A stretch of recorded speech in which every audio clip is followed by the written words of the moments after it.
Bem-vindos ao nosso Falando Nisso de hoje, nesse canal YouTube, com uma pergunta, assim, que já devia ter sido respondida há mais tempo, né? João Pedro Almeida diz: Professor Dunker, o senhor poderia fazer um vídeo para falar especificamente das acusações de Frederick Crews a Freud e a sua suposta biografia oculta?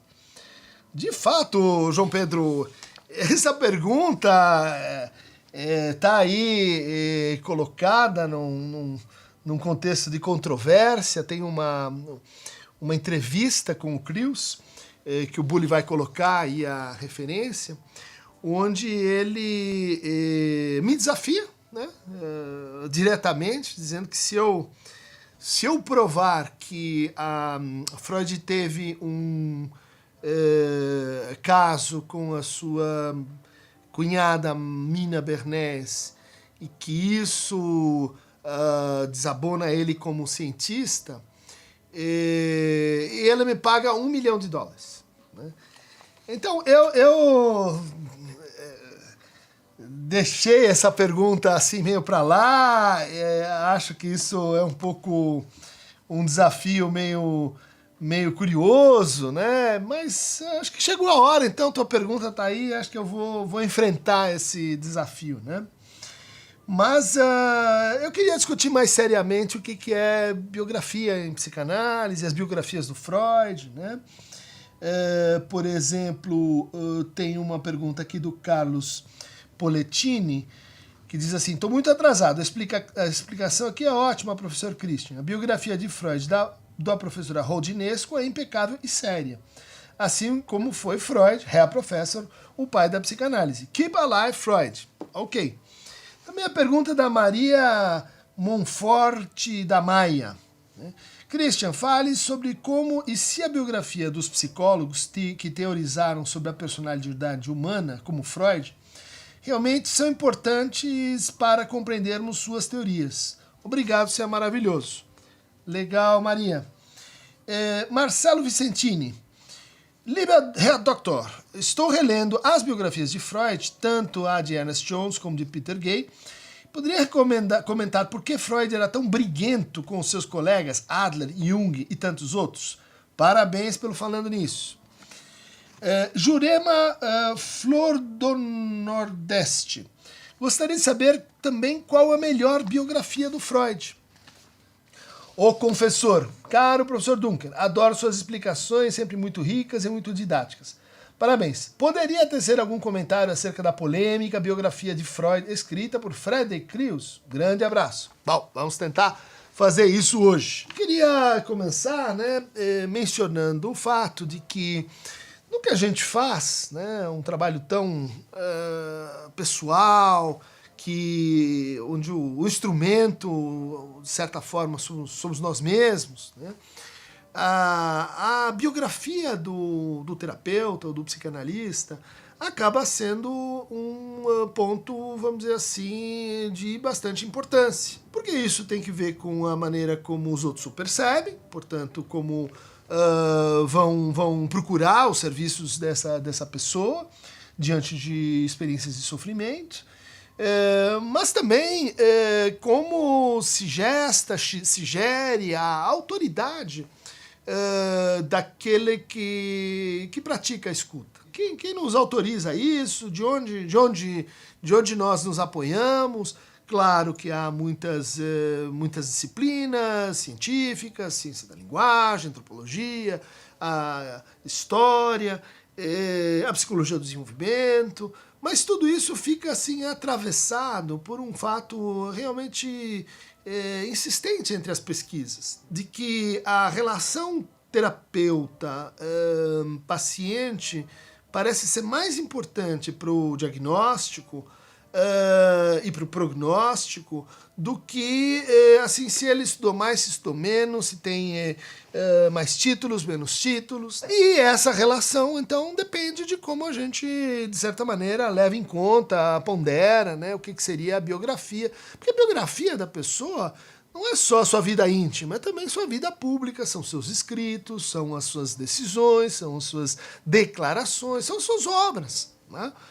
e como ele se relaciona com isso. Eu acredito que é por esse ponto que se escrevem tantas biografias de psicanalistas em geral, e também porque Freud foi objeto de inúmeros trabalhos biográficos a partir da sua própria autobiografia, né? Escrita aí, primeira parte em 1925, né? O estudo autobiográfico, uma tradução ruim para Selbstdarstellung, né? Darstellung é a apresentação, né? Então ele está se apresentando a si mesmo, né? Autobiografia, tudo bem. Ele faz um pós-fácil, essa autobiografia, que já é um ponto de querela máximo, porque que ele escolhe apresentar a psicanálise em contraste, aí como colocou uma pergunta com Jung, com Adler, com outros autores, por que ele separa o nascimento da psicanálise a partir do momento que ele deixa a terapia catártica e o hipnotismo para trás. Será que realmente ele foi um bom retratista de si mesmo? Isso já é uma grande polêmica que ele, de certa forma, tentou ponderar no seu pós-fácil de 1935, a esse estudo autobiográfico, onde ele diz assim, né? O público não tem o direito de saber mais sobre meus assuntos pessoais, minhas lutas, meus desapontamentos e meus êxitos. Depois de ter falado, né, um pouco sobre isso. Seja como for, tenho sido mais acessível e franco em alguns dos meus escritos, tais como a interpretação dos sonhos e a psicopatologia da vida cotidiana, onde, de fato, né, ele fala dos seus processos assim, em carne viva, a morte do pai, o luto, seus desejos mais intrincados, faz associações com os professores rivais, com os pacientes que dão certo, que não dão certo, né? Ou em psicopatologia da vida cotidiana, menciona que ele está querendo afastar certas ideias que não deram certo num caso. Ou seja, é realmente um retrato de alguém que não é propriamente que acerta todas, que é uma personalidade triunfal, né? Mas, bom, dá para entender que, por outro lado, ele se tornou um herói moderno, ele se tornou um herói para a nossa época, né? Então, me tornei mais franco em meus escritos do que as pessoas que descrevem suas vidas em geral o são, para seus contemporâneos ou para a posteridade.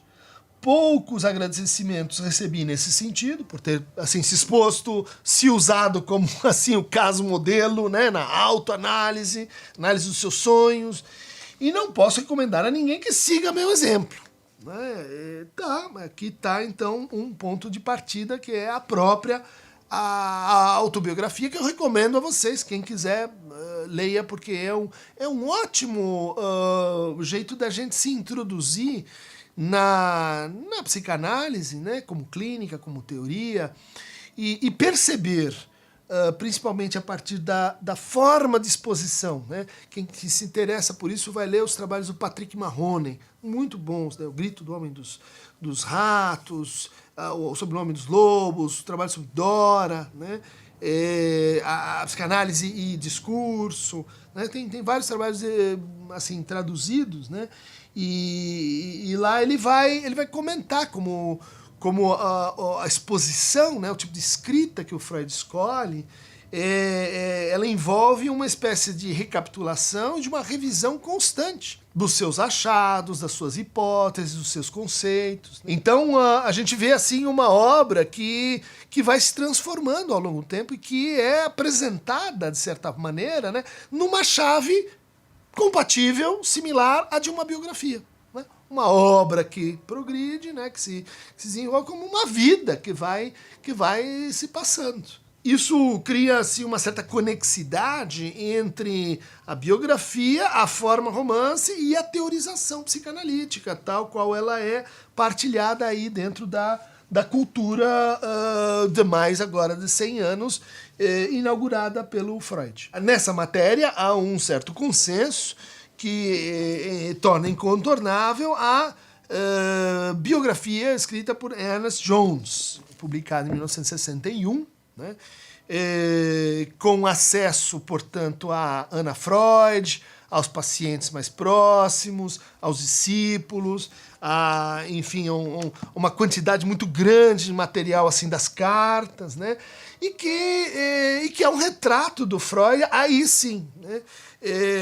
Já mais moldado, já mais projetado para compor a figura desse grande conquistador, desse cientista, desse conquistador da alma, né? Muitos dizem a versão do Ernest Jones é propriamente uma hagiografia, uma história de santos, né? Em que todos os obstáculos, todos os infortúnios só provam a grandiosidade do nosso personagem aí central. Bom, era um fato comum que biografias nesse momento tinham, em regra, pretensões desse tipo, né? Quer dizer, que estão lá desde Plutarco e a sua Vida dos Homens Notáveis, né? Mas depois desse texto que, de fato, apaga muitos aspectos importantes da vida do Freud, né? Acho que o mais notável, assim, para a nossa discussão, é que ele sugere que o Freud usou cocaína por menos tempo do que ele realmente usou, né? Então, ele teria, assim, reduzido o problema. Na verdade, o Freud tinha uma adição com cocaína, outros autores vão dizer que não era bem assim, né?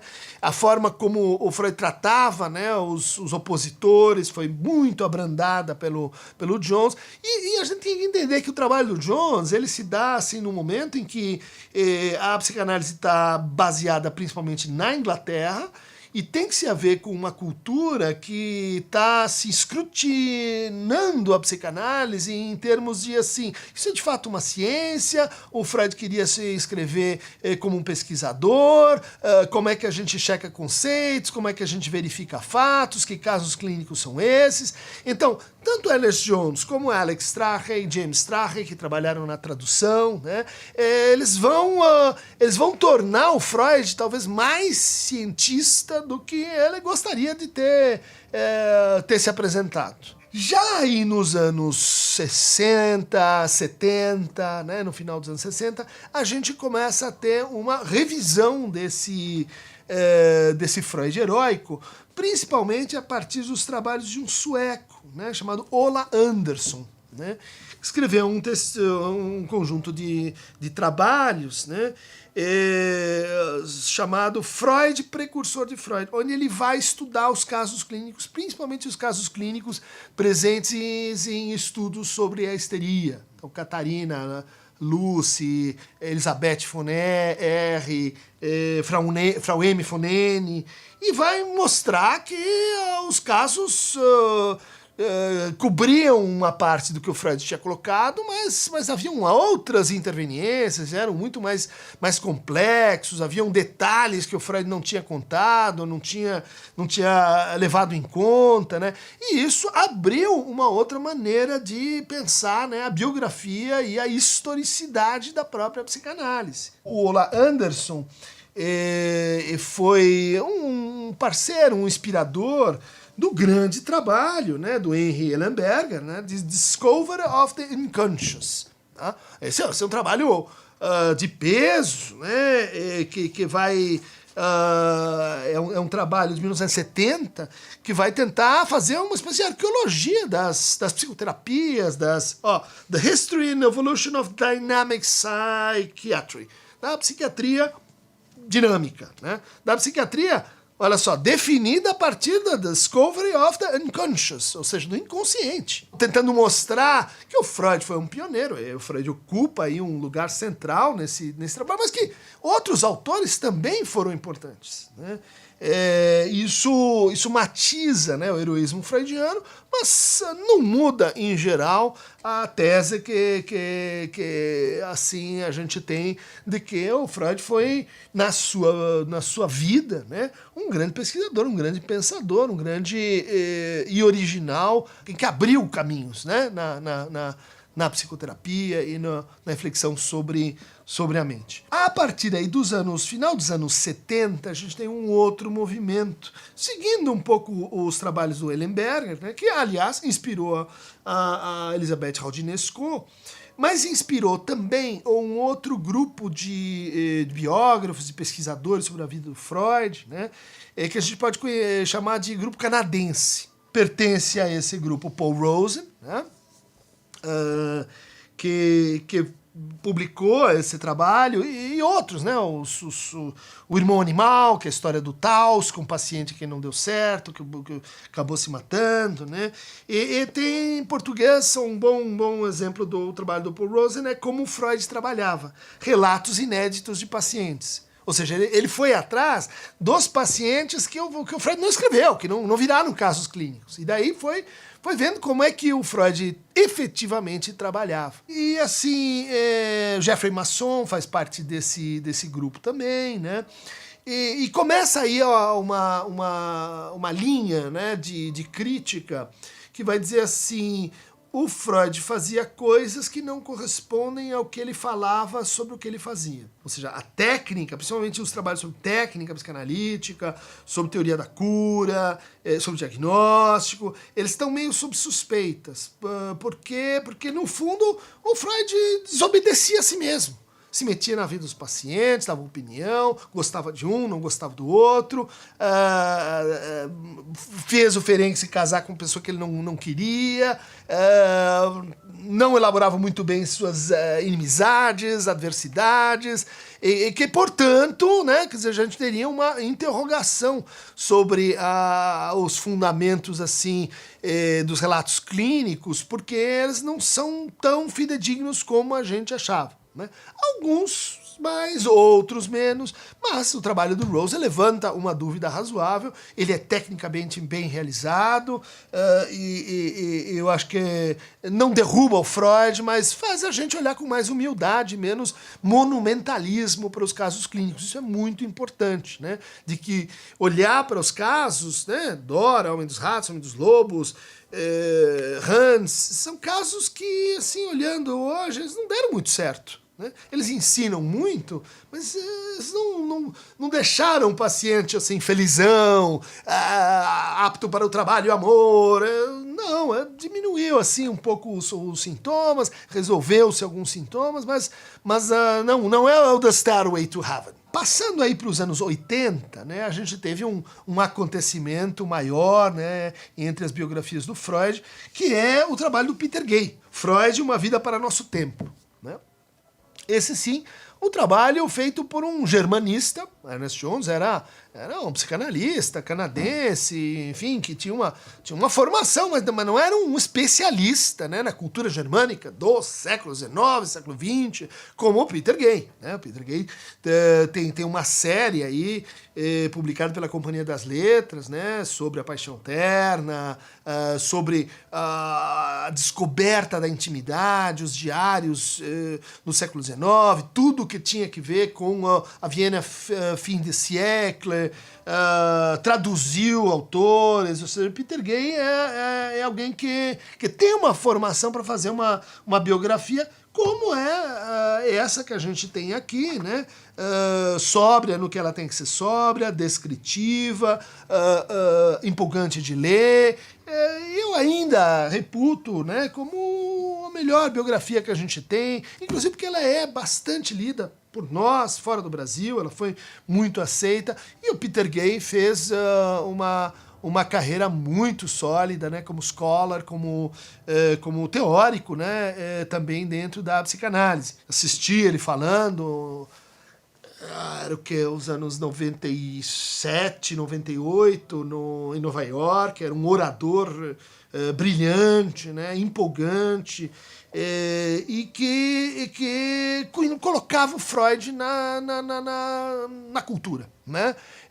Refazia os diálogos, mostrava assim as controvérsias, remetia a gente para trabalhar, né, com esse empreendimento assim mais vasto da cultura. Um pouco o que o nosso Renato Mezan faz com Freud Pensador da Cultura, que é um trabalho um pouco esquecido, mas excelente do ponto de vista da erudição, da reconstrução de detalhes, as referências e contextos da obra do Freud e também da biografia, né? Porque, ela cita Shakespeare, Dom Giovanni, cita as óperas, ele cita a partir dos seus referenciais, né? do que ele leu, do que ele viveu. Eu destacaria, então, depois do Peter Gay, que acho que ainda é essa biografia mais resistente do Freud, eu destacaria trabalhos, né, que começam, então, a perspectivar a ideia da biografia. Então, por exemplo, Louis Breger, Freud, o lado oculto do visionário, né? Ele acompanha os trabalhos do grupo canadense, percebe que o John estava exagerando um tanto, conhece o Peter Gay, e daí ele faz uma biografia que é assim, o Freud clínico. O Freud como é que ele agia com os pacientes, como é que era essa história de que ele não contava assim precisamente os casos, como o interesse do Freud em divulgar a psicanálise, em patrocinar essa Associação Psicanalítica Internacional, como isso tudo interferia na sua vida e na criação, vamos dizer assim, dessa imagem que ele começou a perceber era muito importante para que a psicanálise sobrevivesse. Inclusive, as questões que ele tinha com o fato de ser judeu, de a psicanálise ser percebida como uma ciência judaica, de que resistências à psicanálise podiam passar por aí, e de como ele devia atravessar a guerra e o antissemitismo, o caso Jung, enfim, é uma perspectiva interessante, porque eu acho uma biografia que puxa, vamos dizer assim, para a clínica. Um pouco ao contrário do Sander Gilman, The Case of Sigmund Freud, Medicine and Identity at the Fin de Siècle, né? É uma biografia que vai, como a do Stephen Frosch, né? Esse hoje professor em Birkbeck, né? É uma biografia que vai enfatizar o seguinte: Freud era judeu. E isso coloca o fundador da psicanálise nesse lugar que a gente esquece um pouco, né? De pensar numa posição de marginalia social, de preconceito, de segregação, de racismo. Interessante, né? Quando a gente pensa em Europa, a gente pensa, é de lá que vem o racismo, né? Mas há um racismo dentro dos europeus, e há um racismo contra os eslavos, né? Contra os irlandeses, há um racismo contra os judeus. Né? Esse talvez é um protótipo, né,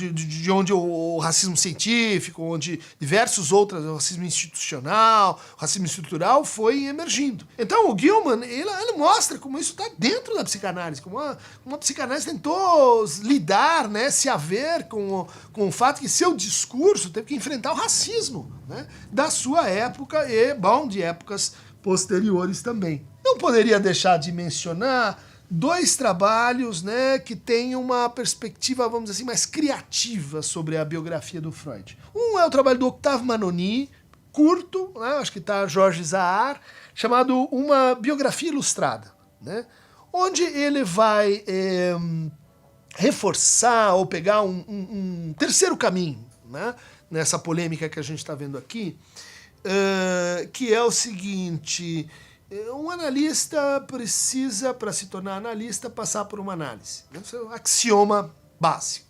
E o Freud? Ele é a exceção que constitui a regra. O Freud teve um analista? Quem teria sido? Ele vai, assim, trabalhando com a hipótese de que, o Freud analisava seus próprios sonhos, na interpretação dos sonhos, mas ele punha essa interpretação em transferência.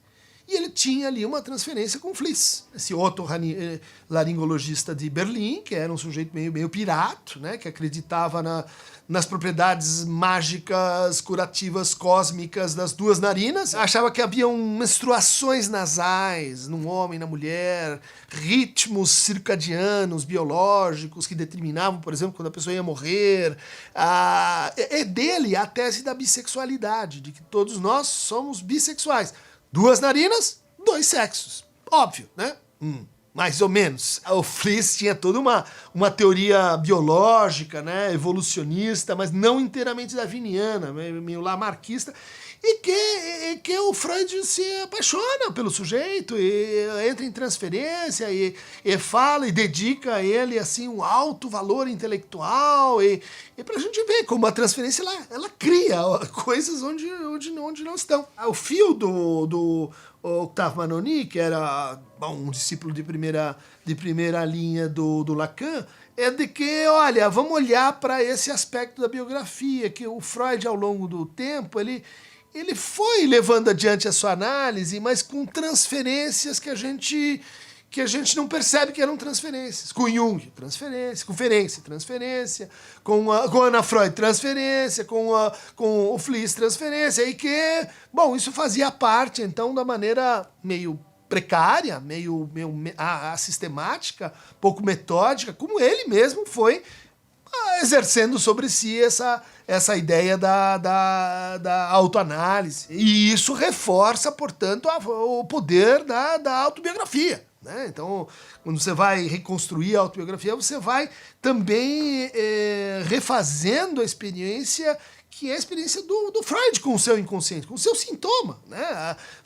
Lacan vai dizer a invenção do Édipo é um sintoma do Freud, a psicanálise é um sintoma do Freud, o totem e tabu, as biologias fantásticas que ele cria, antropologias ficcionais que ele cria, isso tudo tem a ver com essa pessoa. Né? Daí a importância, né? Vamos lá conferir a biografia. Mas não queria deixar de mencionar também um outro biógrafo bastante criativo, muito, vamos dizer assim, focado na relação pessoa-obra. Ele vai colocar o desenvolvimento dos textos em contexto e aí sim intencionar isso com a vida.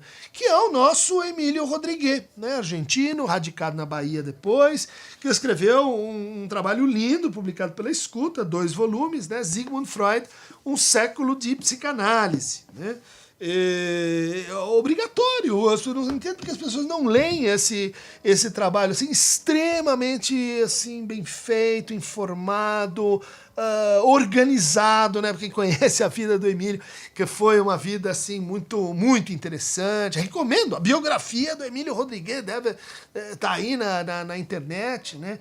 É um personagem muito, muito interessante aí, que vale a pena então seguir e conferir. Mas as perguntas, elas então se endereçaram para, neste contexto, o que fazer com a biografia de Friedrich Creus, né, publicada em 2000, mesmo ano da biografia do Breger, né, antes da biografia que eu não comentei aqui, mas que é muito boa também, né, da Elisabeth Roudinesco, sobre o Freud, né, que é uma biografia que puxa para a literatura, assim, acho muito interessante esse viés dela para a literatura e para a política, né, que era um tema meio assim secundarizado nas outras biografias, e ela vai trazer esse lado, eu diria assim, sem grandes novidades do ponto de vista da materialidade, das coisas que ela traz, né? Vamos lembrar que a partir de 2005, se não me engano, os arquivos Freud, que estão hoje depositados na Biblioteca do Congresso em Washington, se tornaram disponíveis. Se vocês quiserem ir lá, façam a visita e peçam. Eu quero a peça número 312. Vai aparecer lá um bilhete do Freud dizendo: quero que meu casaco volte da tinturaria. A Roudinesco trabalhou com uma parte desse material, né? Mas não vejo que tenha grandes novidades, né? É mais o estilo de composição, é mais assim... Freud, Conflito e Cultura foi o livro que ela publicou antes, né, como preparação para essa biografia, que é ok, né? Eu acho que é uma biografia mais ágil que a do Peter Gay. Para quem quiser assim uma leitura mais fluente, vá para a Elisabeth Roudinesco, que é também a biógrafa do Lacan, né? A biografia de um sistema de pensamento, né? E também um trabalho menos lido, mas mais pujante, que chama-se A Batalha de 100 Anos, a psicanálise na França. né? Daí ela vai pegar, né, o René Lafog, todo o debate com os surrealistas. Aí é um trabalho que a gente não tem muito equivalente na Inglaterra, nos Estados Unidos, né? Extremamente pujante, muito fino do ponto de vista historiográfico, apesar de que recentemente em polêmicas como a que a gente entrou em torno do Jung, as pessoas simplesmente desqualificaram, assim, Elizabeth Aldinesco, porque ela é péssima, não é boa. Eu acho, bom, tem todos os créditos, né? Não vi créditos semelhantes nos biógrafos concorrentes. Vamos então analisar essa biografia do Friedrich Creus. Freud, The Making of an Illusion, ou seja, Freud, a construção de uma ilusão. E eu diria assim, para começar, que ela é uma biografia que tem coisas novas e coisas boas. Mas as coisas novas não são boas e as coisas boas não são novas. Então é um trabalho que, por exemplo, ele tem uma nítida inclinação assim a vilipendiar o Freud, a criar um Freud assim de ponta cabeça, né? Todo mundo acha o Freud um cara legal, um cara assim bacana, que tinha lá a sua família, cuidava dos seus discípulos e foi um conquistador, foi um gênio, se correspondeu com Einstein, com Thomas Mann, ganhou o prêmio Goethe, foi reconhecido pela sua época, mas eu vou dizer que não, eu vou dizer que isso aí é tudo uma illusion, né? uma lure, que isso foi posto na sua cabeça por gente que acredita demais no inconsciente. Ele vai dizer, por exemplo, né, e aqui eu vou ser sucinto, que Freud era um péssimo psicoterapeuta. Possível, né? Que às vezes ele se comportava mais como um healer, né, como um curador, como um xamã, do que propriamente como um médico. Possível. Que ele era insensível, dogmático, persecutório, acho que sim, né, com vários discípulos, né, que ele não gostava, sei lá, a gente mencionou o Tausk, o Otto Gross, né, vários discípulos, inclusive pacientes, que ele era irracível, né, não tratava bem. Que o Freud tinha baixa formação científica, pode ser para o que ele fazia. O Freud tinha uma formação em neurologia. Ele não era bom em psiquiatria e quanto à psicologia, ele foi correr atrás. Ele foi formado num laboratório de neuropatologia, ele tratou crianças com paralisia cerebral, ele tratou, vamos dizer assim, casos de sífilis, ele é um médico, né? Então, talvez a formação científica para o que ele se propõe realmente não tenha sido a melhor. E ele tinha um temor da própria bissexualidade. Também tá lá nos sonhos, isso não é grande coisa. Mas o que ele fez com esse temor? Ele recalcou, ele falou, não, isso é coisa de gente que é imbrochável, brochável. Não, ele falou, é possível que esse meu temor esteja em todo mundo e que todos nós sejamos bissexuais. Ele tinha uma atração pelo oculto e pela telepatia. Verdade, ele gostava. E ele se afastou um pouco depois do caso Jung, mas ele tinha lá suas questões com telepatia, ele tinha uma curiosidade por esse negócio. Sexista. Aos olhos de hoje, sim. Aos olhos da época, talvez não. Bom, a gente julga como, né? O autor, a capacidade dele sobreviver ao tempo, a capacidade dele inovar naquela época. Não sei, acho que dá um empate nessa matéria. Ele se deixava levar por enroladores, emuladores, certo. Acho que sim, ele confiou muito em pessoas que depois o traíram, né? Ele era rude? Não parece. Era um burguês, classe média, tinha aquele perfil, vamos dizer assim, de uma educação polida, né? Incapacidade de perdoar. É verdade. Acho que isso ele não dava trégua. O cara pisou na bola com ele, não tem muita volta. Tirano, beligerante. Sim, eu acho que quem quer se meter assim com ciência, com ideias, com coisa controvérsia, tem que gostar, né? Tem que gostar de um fight. Não todo dia, não toda hora, mas a gente gosta de um videogame assim, né? A ideia de que nós estamos dançando em volta da ciranda, na árvore, todo mundo não é bem isso, né? A gente está aqui numa uma disputa para ver assim, quem faz melhor, quem diz melhor, quem está mais perto aí de fazer uma contribuição, quem está mais longe. É ciência de senso, ciência é debate, é controvérsia, é polêmica, é tudo isso aí. Acho, aliás, que isso falta muito na psicanálise, né? A psicanálise é muito assim, tapinha nas costas, pela frente, canhão por trás. Podia ser o inverso, né? Mas sim, o Freud era beligerante. Ele forçou casos para parecer mais curados do que realmente estavam, como diz o Paul Russell. Acho que sim. Ele teve um casamento morno e morto? Sim, ele falou isso, é verdade. Krios parece achar que isso é um grande desabono. Assim como todo o resto aqui é uma coisa que interferiria, né, no que ele está falando. E isso vai ganhando ao longo do livro dele mais e mais força, né, que o estatuto científico universitário da psicanálise é muito baixo por causa do Freud e porque o Freud ele não era um bom cientista, porque ele não era boa pessoa. Né? Tudo isso aí que a gente falou antes e que outros biógrafos já tinham dito. Né? Ele não está, acho que nenhuma dessas acusações é realmente original. Bom, aí começam as teses dele assim sobre o lugar do Freud na história da clínica. Né? Ele vai dizer assim, olha, o Freud não inventou a psicoterapia empática, o que a gente chama de psicoterapia assim, 1 a 1, tal como a gente visualiza ela hoje. Né? Para muitos autores, eu sou simpático a essa leitura, o Freud, se não é um pioneiro, um dos inventores, é alguém que estava ali no bolo. Mas ele fala que não, que Paul Dubois, Pinel, Weiermitch, Pierre Janet, esses teriam sido assim, são todos mais ou menos contemporâneos, com exceção do Pinel, são contemporâneos do Freud, e assim, Paul Dubois, que tinha uma coisa chamada terapia persuasiva, né, que sugeria coisas para o paciente, então usava retórica para conseguir que o paciente faça uma coisa ou outra, né, Pierre Janet, que usava química, né, todos eles usavam química, estricnina, ópio,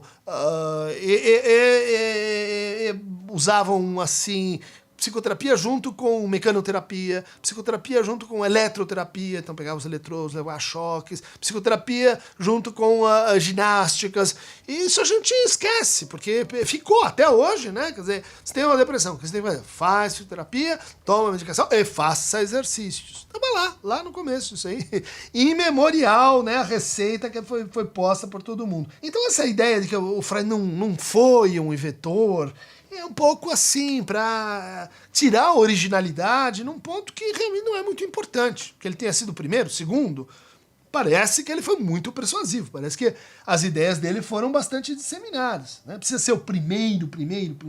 A estrutura da biografia do Krios, né? Ele gasta quase 600 páginas, né? Falando da vida do Freud até 1901. Né? O Freud tinha tipo 30 anos, sim. Todo o resto ele guarda 42 páginas. Né? Então é um trabalho de hiperfoco, né? na formação, assim, na juventude. E ele vai, dentro desse período, né, que outros autores também estudaram, ele vai focar dentro desse foco 2 materiais. Primeiro, é a correspondência não publicada até então Freud-Fliess. Né? Cartas, correspondência privada. E o segundo material, a segunda fonte fundamental dele é a Brautbriefe, que são as cartas de noivado do Freud com a Martha Bernays. Isso está lá na página 43, né, faz a declaração, vou usar as cartas da Marta, e na página 416, 417, ele diz, olha, a força dos meus argumentos vem aqui de que eu estou usando um material novo. É isso que o Freud falou com o Fliess e que não foi incluído na compilação original, 1950, feita pelo Geoffroy de Masson. Parênteses, né? Faz parte dessa correspondência um texto que para muitos é um texto de fundação da psicanálise, chama Projeto de Psicologia Científica para Neurólogos, que era um presente de Natal do Freud para o Fliess. Olha lá a transferência, né? E que o Freud disse, queima esse negócio, porque ele está errado. E era uma teoria absolutamente materialista do funcionamento mental, do aparelho psíquico, né? Baseada em duas premissas, neurônio, né, e quantidade. E daí ele vai, né? Os neurônios transmitem a quantidade interna, a quantidade externa, tem uma memória, depois consciência, percepção, ele vai montando, né, um aparelho que a gente vai, puxa, mas isso depois ele vai desdobrar de uma outra maneira, sem apelar para o suporte neuronal, cerebral. Mas estava lá nessa correspondência Freud-Fliess. Então essa correspondência, a gente pode dizer assim, ela é técnica, ela é conceitual ou ela é pessoal? As duas coisas, né? Um pouco como a internet hoje em dia. Ela às vezes vira pública, às vezes vira privada, às vezes vira uma outra coisa também. Bom, mas esse fato, ele é então o fato de que há uma correspondência, de que o Freud tinha uma ligação forte com o Fliess, né? E ele é, assim, muito importante para o Krios. E ele diz, olha, o Freud, no fundo, estava tudo ali. O que ele fez depois foi simplesmente uma espécie de plágio que ele fez do Fliess, que, aliás, se queixava disso, que o Freud tinha plagiado algumas ideias e não pagava a conta, porque brigaram, olha lá, beligerância, né? E quais são, então, os argumentos, né, que o Fliess era pirado, né? Por exemplo, criticava a masturbação, né? E que isso não era bom, né? Então, o Freud está comprometido. Né? Mas vamos ver mais em detalhes, né?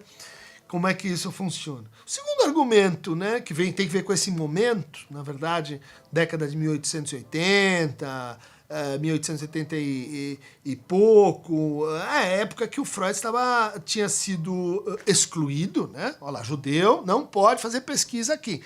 O Francisco José, imperador, não vai nomear judeus como cientistas. Então você tem que ganhar a vida com médico. Então vai conhecer o Breuer, vai fazer estágio no Charcot, vai tratar alguma doença, estourando doença histeria, para ganhar a vida. Bom, o Freud não se conforma muito com isso, ele diz, eu vou fazer uma grande descoberta. Olha lá, sim, tinha áreas de que vai se tornar uma pessoa muito importante e tal.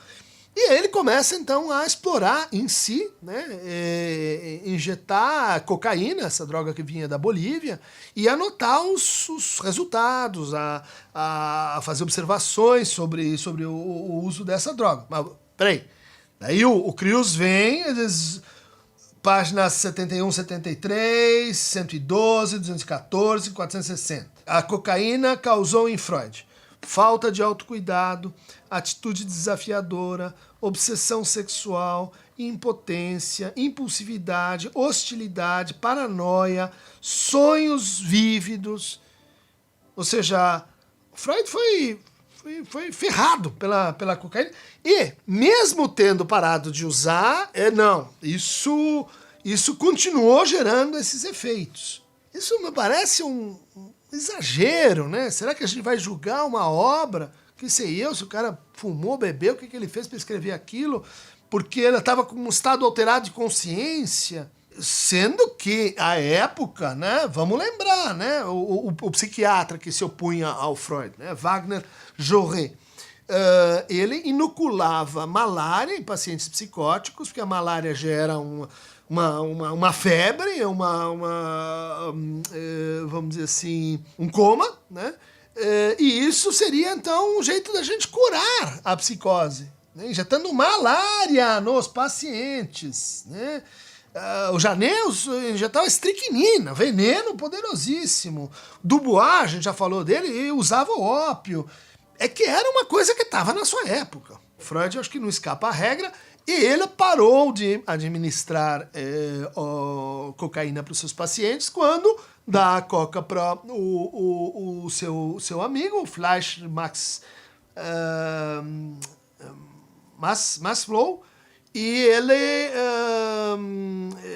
comete suicídio porque o Freud receita para tirar as dores causadas pela dependência de morfina. Quando você vai tirar a morfina, dores, daí ele deu a cocaína para melhorar as dores, daí ele ficou bom. O amigo dele ficou dependente de cocaína e de morfina, e daí comete suicídio, né? Um erro do Freud, tá? Um erro experimental, mas o Krios acha que isso é muito importante para a gente entender o caráter da pessoa. Bom, o quarto argumento do Creus é de que Freud não pode ser levado a sério porque ele adorava dinheiro.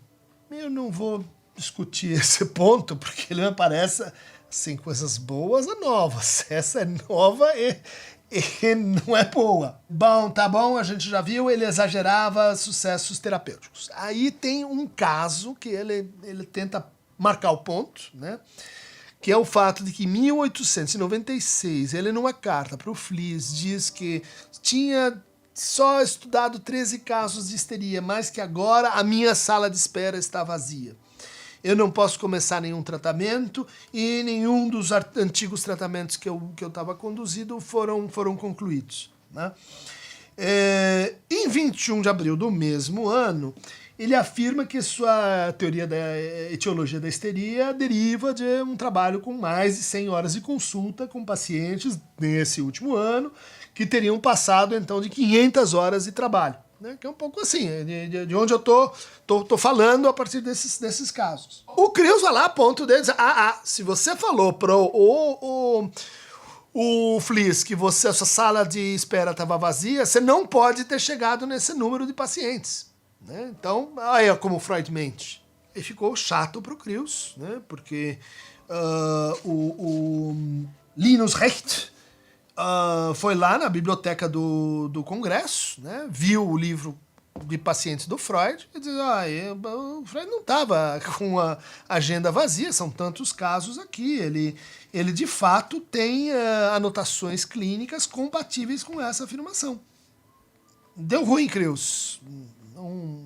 O fato que você quis mostrar, ele não se confirma, né, pelo arquivo, né, ele vai contra o arquivo. Objeção, então, de que Freud não era um bom cientista, né, examinada assim, ela é meio controversa, meio difusa no texto. Porque às vezes ele fala que o Freud é excessivamente empirista, outras vezes ele diz que ele usava mal a experimentação, outras vezes que ele é mecanicista, outras vezes que ele é doutrinário, né? Outras vezes que a teoria dele não é falseável, né? E aí já encaminhando a discussão para o Popper, né? Que vai terminar dizendo que a psicanálise é uma pseudociência porque não é falseável. A gente já mostrou aqui num vídeo anterior, né? No debate aí com o pessoal da psicologia baseada em evidências, que isso é incorreto, né? A ideia de que a psicanálise não tem evidências e que não tem falsibilidade, tem sim. A gente remete vocês para o texto do Grünbaum, né? De 1984, On Foundations of Psychoanalysis, e há um conjunto de outras evidências, né? Paulo Bier, a gente pôs aí, o pessoal analisou e, não, mas elas não são evidências do tipo 1, na escala Robbins e etc. São evidências e elas são falseáveis, então se são falseáveis, são ruins, mas são falseáveis, então essa história de pseudociência, eu acho que é o segundo ponto que depõe muito contra a biografia do Creus. Ele chega a fazer afirmações, né, e aí a coisa vai complicando, mais ou menos assim. O que Freud não disse, mas claramente acreditava, é que a entrevista psicanalítica é um processo de pensamento paranormal de transferência, desde o início. Eu não consigo entender o que é um processo paranormal de transferência. E alguém que se pretende, assim, professor de literatura, né, ler um texto, demonstrar, apresentar razões, apresentar materialidade de argumentos, dizer o que Freud não disse, mas o que ele claramente acreditava, isso parece PowerPoint de Curitiba, né? Eu também acredito num monte de coisas, mas precisa, página 634, vamos lá conferir, né? Precisa ter, para você ter essa, é ciência, cadê as evidências, demarcação, você precisa ter um pouco mais de plataforma de rigor, né, no trato com o texto. E também não é nada rigoroso o argumento de que o Freud era um adulto, e um adulto que cometia abusos, e que ele era um desviante sexual. Aqui, de novo, eu vou recorrer ao Linus Recht, né? E ao que a gente falou antes, né? O Linus diz isso na página 321 desse artigo que o Bully vai vai deixar aí para vocês, né? Considering Frederick Creel's Freud making of an illusion at the end of a biographic tradition, né?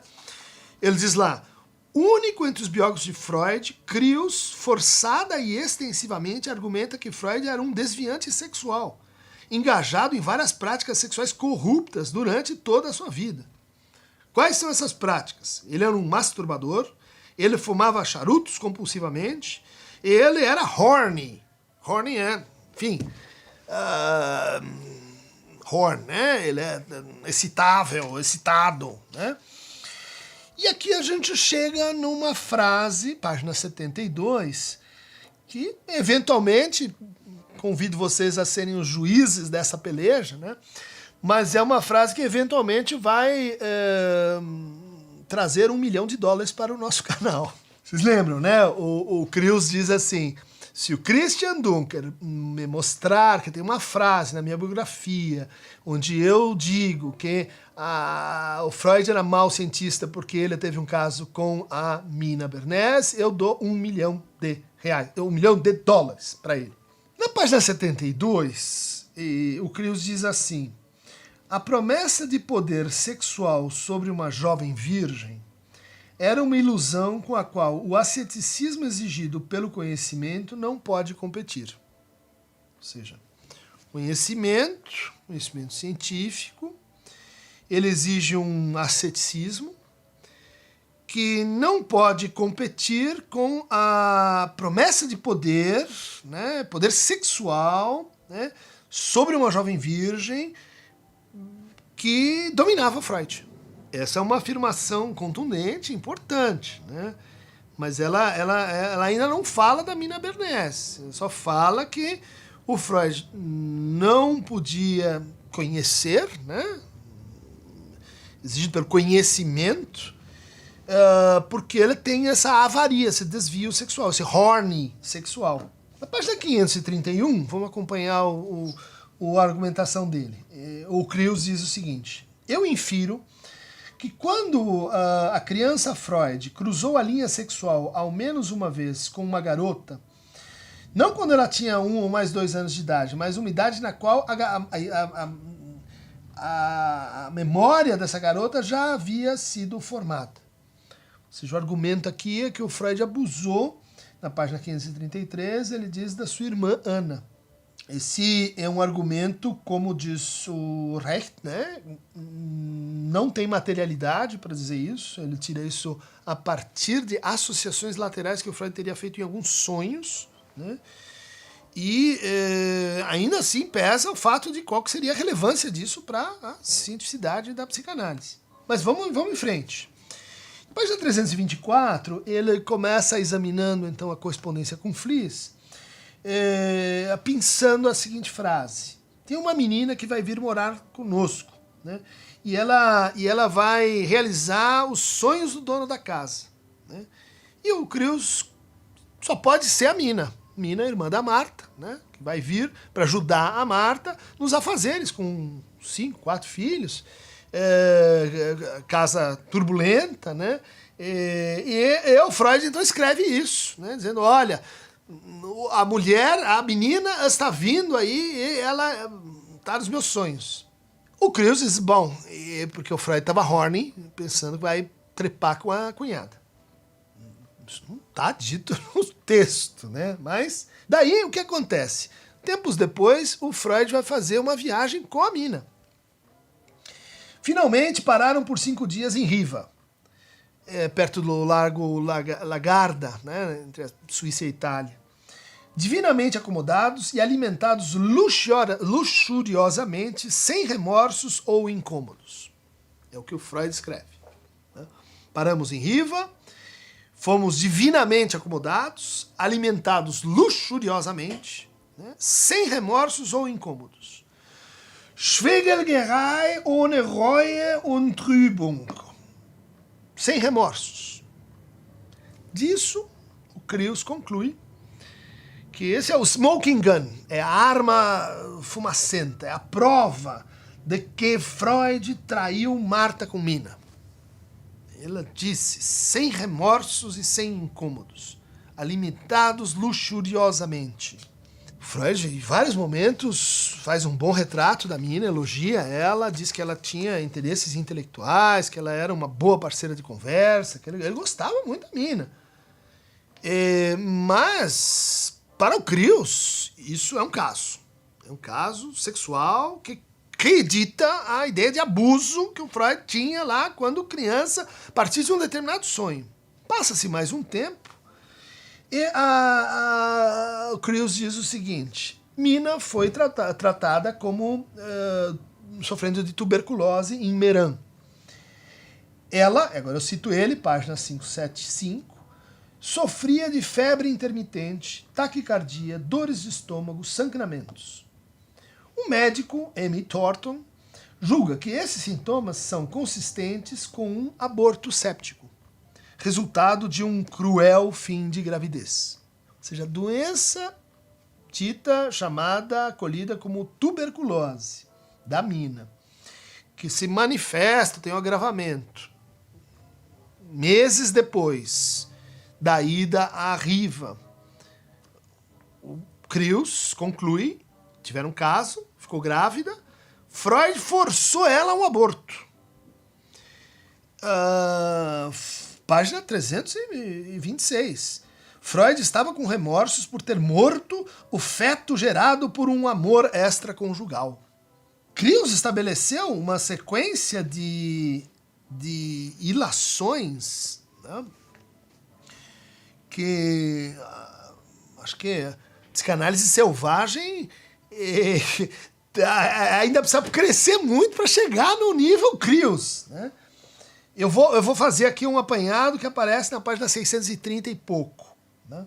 Em primeiro lugar, ele diz que Mina é a mãe. Como irmã da esposa de Freud, Mina, em acordo com a lei judaica, poderia ser tomada como objeto de amor incestuoso, 631. Mina era uma figura materna para Freud, 632. Mina não era apenas uma mãe, mas uma mãe virgem, potencialmente uma figura católica como a Virgem Maria, 632.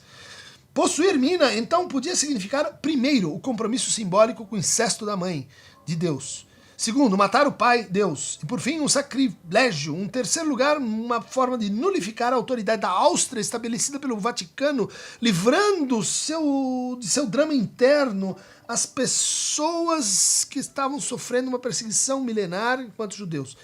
632. Ou seja, há aqui um desenvolvimento argumentativo, né? E que Freud teve um caso com Mina. Né? Acho que isso é inegável. Esse caso com Mina, ele é mais um caso da compulsão do Freud, né, a violar virgens, né, que não foi provada lá, mas que agora encontra uma espécie de segunda confirmação em cima do vazio textual, arquivístico. E essa confirmação leva ele de volta à página 72, né, onde ele vai dizer: a promessa de poder sexual sobre uma jovem virgem é a ilusão com a qual o asceticismo exigido pelo conhecimento não pode competir. Ilusão está no título do trabalho. Making of an Illusion. Essa é a ilusão, né, da qual Freud está dominado. Não dá para ter essa ilusão e ser cientista. A prova, não é a única, mas a prova de que isso está agindo no Freud Freud teve um caso com Mina. Então, para um professor de literatura que entende que o sentido não é dado por uma frase, que uma frase não se isola de um contexto, que um contexto envolve uma argumentação, que o contexto envolve um interdiscurso, este conjunto de afirmações nos leva à conclusão de que ele está dizendo sim, né? O caso de Freud com Mina corrobora, indica, sugere falta de ciência no Freud, falta de cientificidade, por extensão, da psicanálise, como queríamos demonstrar. Será que eu tenho um caso aqui? Talvez não, né? Talvez eu me excedi fazendo essa afirmação. Será que eu dei uma de Krios aqui? Christian Kriels, exagerando argumentos, passando por cima, fazendo uma ilação que não está na frase, não tem a frase lá dizendo e ela transou com a cunhada, portanto é um mau cientista. Não tem essa frase, mas tem várias que vão convergindo nessa direção. Bom, e aí a gente pode colocar essa afirmação em série com, vamos dizer assim, os erros acumulados que a gente tem na biografia do Kriels, né? Que eu vou listar aqui para vocês, né? Primeiro, Freud continuou a usar o hipnotismo. Falso. Ele disse que continuou a usar em alguns casos a sugestão, não o hipnotismo. Freud apresentou a sua teoria pronta desde o início e ele só repete a mesma coisa. Isso é falso, né? Tem revisões, tem interpolações. A biografia do Kriels baseia-se majoritariamente em material privado. É justo, é lícito a gente usar material privado para julgar as ideias públicas? Nem um livro aí do Benjamin Labatut, né? É um livro muito interessante, um ano que deixamos de entender o mundo, onde ele fala, né, de vários intelectuais, matemáticos, cientistas, né, e vai trabalhando com essa ideia, né, quer dizer, no fundo errática, de que as ideias produzidas, elas dependem do caráter, né, da pessoa que as produz. Kriels seleciona evidências, né, e usa essas evidências assim, retrospectivamente, sem oferecer, né, falsibilidade, né? Portanto, sem considerar seriamente que as coisas poderiam ter acontecido de outro jeito. Ou seja, que Mina poderia ter tido uma tuberculose, que a luxúria e a falta de remorsos é porque a gente já está de férias aqui num lugar lindo e não está oprimido pela culpa de não estar trabalhando, que o Freud talvez não fosse tão horny assim, a ponto de violar virgens por toda parte, né? Quer dizer, esse benefício da dúvida não aparece no texto do Kriels. Isso é um texto adernado, né? Um texto que tenta provar ali uma tese, né? Selecionando evidências. Isso é muito pouco científico, né? É o que muitos críticos chamam de viés de confirmação. Está exemplificado aqui no nosso autor. E se a arte da biografia pode ser considerada uma forma de ciência, né? Ciência do rigor, do que está lá, do que a gente tem assim, alguma materialidade, o Kriels está praticando pseudociência, né? Confunde descrições com conceitos, né? Faz afirmações erradas. Por exemplo, eu dou uma lista delas. É impossível que uma vítima traumatizada de estupro incestuoso possa falhar em reconhecer a intenção da violência. Putz, a gente sabe, o Kriels não é um clínico, né? Então ele tira essas ideias de que ele ouviu o outro falar, mas isso aqui não é verdade. É impossível que um pai tenha ciúmes do filho com a mãe. Gente, é uma afirmação que contraria a coisa mais banal da vida, né, das pessoas. Casado, nasce um filho, a esposa se dedica a ele, eu sinto ciúmes. Qual o problema sentir ciúmes? É esperado que isso aconteça. Antes de 1875 não havia antissemitismo em Viena. Todas as psicanálises usam os mesmos instrumentos. Como? Né? Quantas coisas não foram descobertas aí depois? Agora está se discutindo o disclosure, né? O momento em que o analista fala da sua vida pessoal, lá, com psicanálise relacional. São quantas técnicas, ludoterapia, quantos tipos de intervenção não foram inventados, né? O mesmo instrumento, você quer dizer a palavra? Tá, tudo bem. Freud teria suprimido a sexologia na qual ele se apanhou, por exemplo, para escrever 3 ensaios. Isso páginas 278. O Freud fala do Krafft-Ebing, o Freud fala do Havelock Ellis, tá lá no texto. Qualquer um que lê vai pro bem e pro mal. Esses caras eram, às vezes, criminólogos, né? Narcismos, essa palavra que ele tira do Paul Necker, que era um sexólogo, criminólogo e sexólogo. Ele traz para a psicanálise e inventa o conceito de narcisismo, né? Neuroses mistas são raras. Freud nunca disse isso. Né? A neurose mista é a combinação da neurose atual com a neurose estrutural, vamos dizer assim, ou de defesa. Né? Uma histeria com uma neurose de angústia, uma neurose obsessiva com uma neurastenia, uma fobia com uma hipocondria. Essas são neuroses mistas. Né? Nos casos que a gente tem em estudos sobre histeria, a maior parte deles são de neuroses mistas. Não faz o menor sentido o Freud dizer uma coisa dessas. Freud teria afirmado que ele sabia quais pacientes haviam sido molestados sexualmente e quais estavam fantasiando sobre isso. Não sabia. Todo o drama é que a gente já fica... A gente não pode saber, né? A gente pode confiar, a gente pode apostar e tal, mas saber, o Freud, página 512, o Creus diz isso aí, né? E ele termina com que o Freud teria dito que as práticas homossexuais são abomináveis. Tá errado. Tá errado. Então, gente, esse tema da biografia, eu acho que ele remete muito, como vocês estão vendo, a o estatuto de autoridade, né, da pessoa, se é ciência, não é ciência, o estatuto de inscrição no espaço público, né, de que se está numa moralidade que é sincrônica com a minha ou não, né, remete a uma série de discussões interessantes, né, de como a gente conta a própria vida, o que a gente esconde, coloca, que é a própria matéria-prima da psicanálise. Então, ler biografias eu considero muito importante, sim. Né? Então, tá aí, gente. Para mais fragmentos biográficos, né, que vocês estão vendo, né, essa discussão é gorda, longa, e não dá para você sair por aí atirando coisas, né, que não funcionam. Né? Precisa estar baseado em evidências, viu?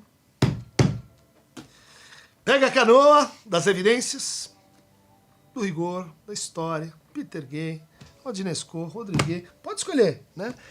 E pega a canoa, lembra, né, que eles colocavam uma moeda em cada olho do cadáver, né, da alma que o Queronta transportava, que era para pagar a travessia. Estamos esperando aí, Crios. Manda pra cá. Braço.